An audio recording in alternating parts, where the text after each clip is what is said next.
Hi guys, Ready Set RC, and today we are doing not quite a build video on the SCX 10.3 from Axial. This is a kit. It does not come with any electronics.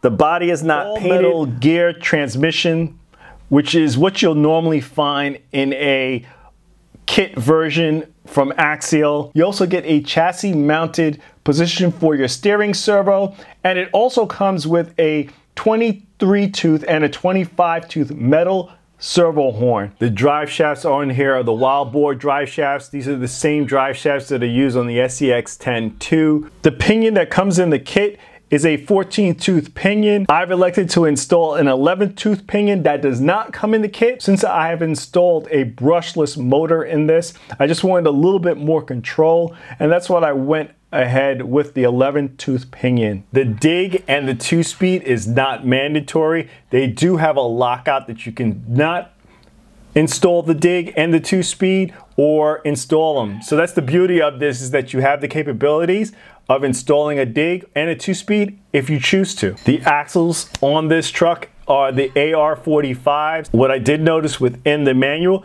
is that it looks like they are coming out with a straight axle, or the use of a straight axle on this, which would be perfect for those guys who do not want their vehicle to have portal axles. The one thing that you would have to keep in mind is that you will have to do a gear reduction within the transmission to allow for that use of the straight axles, since the gear reduction is being done in the portals on the SCX 10.3 kit. Stainless steel pivot balls, 6mm stainless steel links.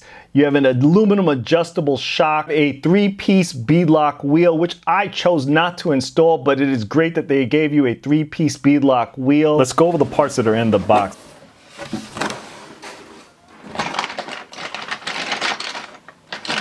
So you have bag F, which you're going to see is the skid plates and a lot of the plastic parts in regards to like the servo mount, the bumper mount, the side guards, the shock mount.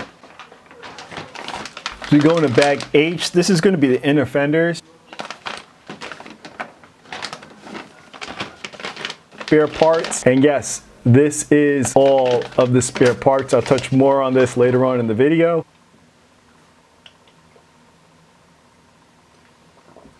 Bag J is going to have all of the body detail parts. So you're going to have inner cage, you're going to have all the bits that go on the outer shell, you're going to have the driver, the steering wheel, all of the plastic bits for the body is going to be in bag J. And here we are, the Lexan body.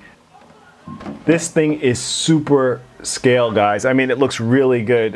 The detailing on this is excellent. I think the only thing that I would say that rivals this would be a hard body, because I think this Lexan looks amazing. Areas for light buckets in the front, light buckets in the rear.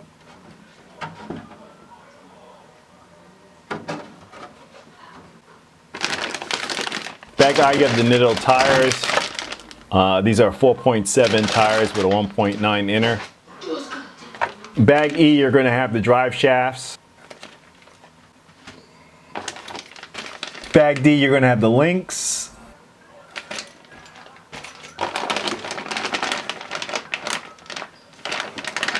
Bag A, we're going to have the axles. This is the front and rear axles. You guys are noticing the portals.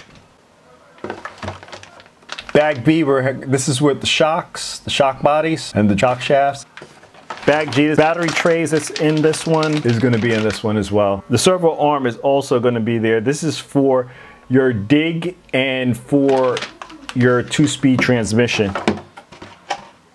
This is the inner body shell.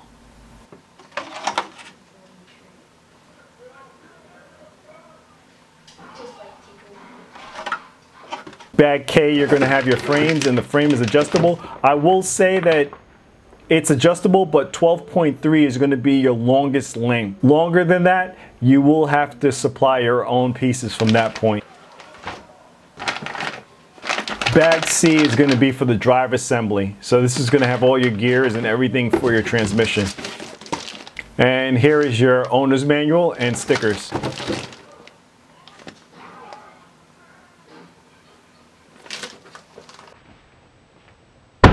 Said guys, the build goes fairly quickly. For section A, you're doing the drive assembly, your axles.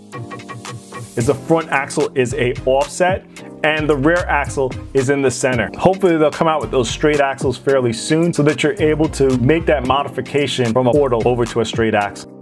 For section B, you're building out your shocks.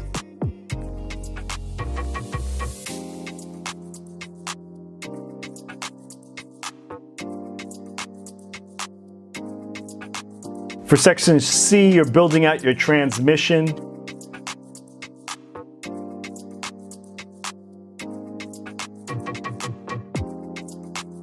For section D, you're actually building out your links.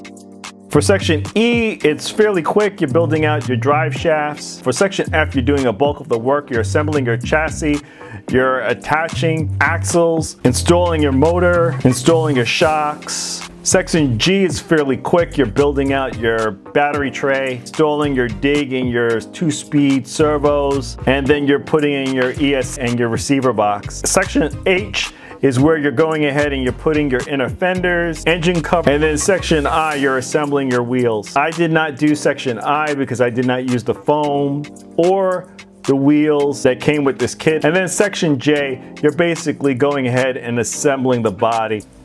As I'm going through the build, there definitely needs to be a revision to the owner's manual, but outside of that, I thought this was a very smooth and easy build. I really did enjoy it. I wouldn't recommend it for a novice, but I would recommend it for anyone that's been doing a couple of these builds before and is willing to pay attention to the detail.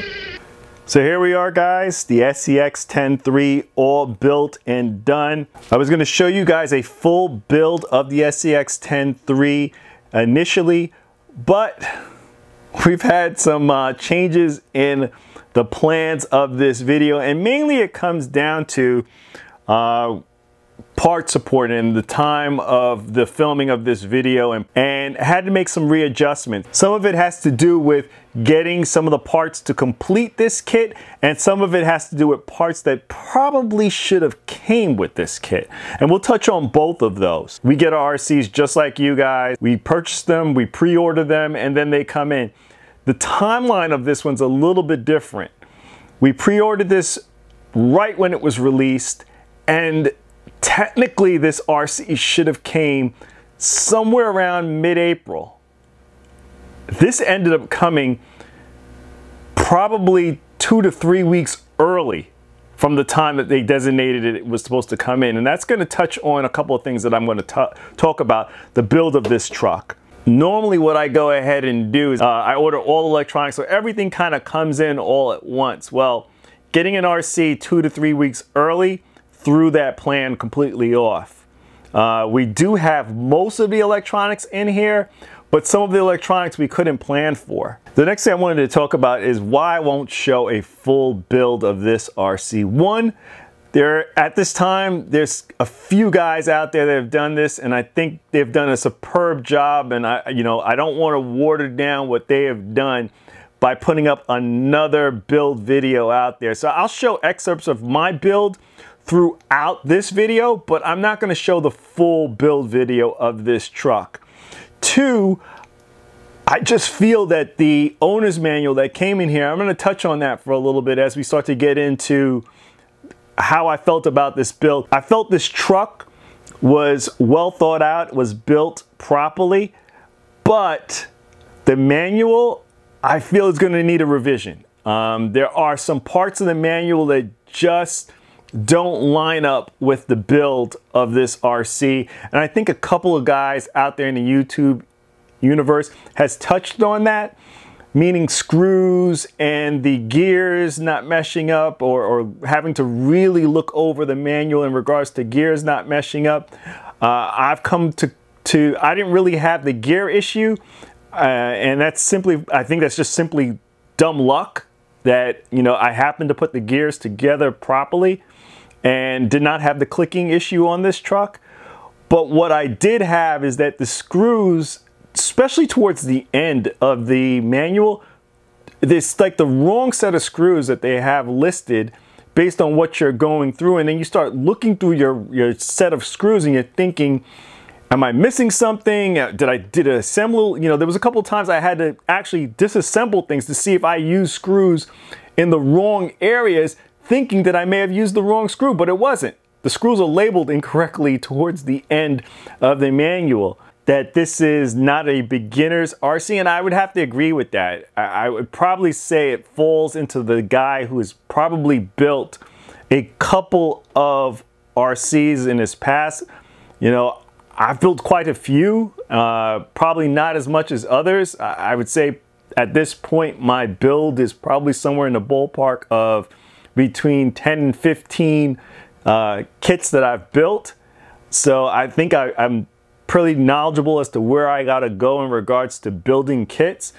I didn't think this one was terrible in the sense of the manual, or terrible as in the sense that it was very frustrating to build. This is probably now my 4th Axial kit building.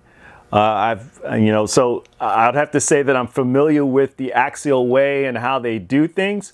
That guy that's built maybe 2 or 3 kits before, I think they should be fine with building this. I think it should be no problem for anyone who's building this has built 2 or 3 kits before. And it doesn't have to be Axial kits, just 2 or 3 kits before. You should be comfortable in building this one.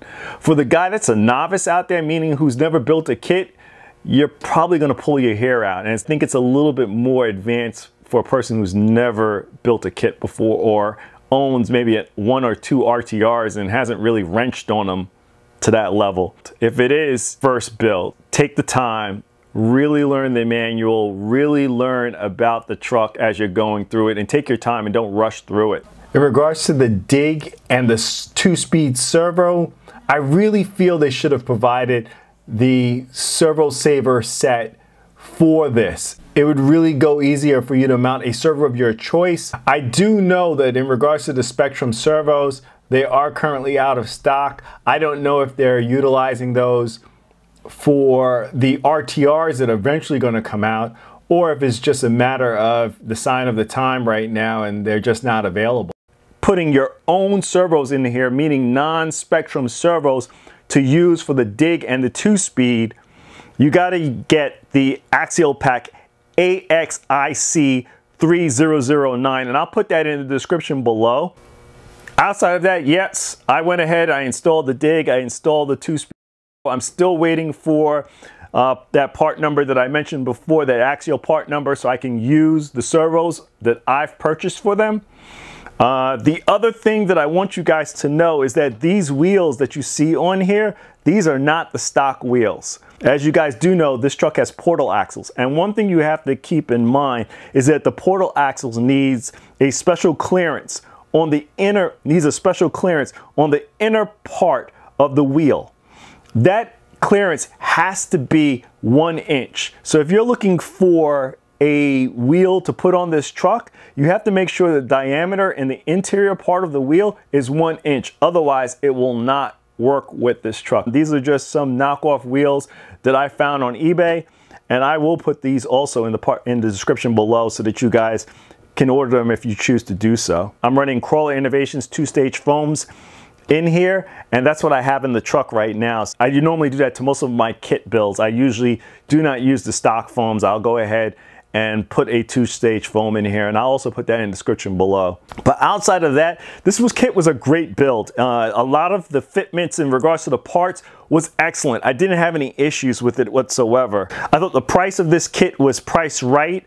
For everything that you get in this, the 2-speed transmission, the portal gears, the dig, this well-scaled body that you got on here, the capabilities of putting lights, that spare parts bag that you would normally get on an Axial kit build, or mainly on any Axial RTR, it didn't come with this truck, and I was surprised by that. It doesn't even come with the green markers that you're so used to getting.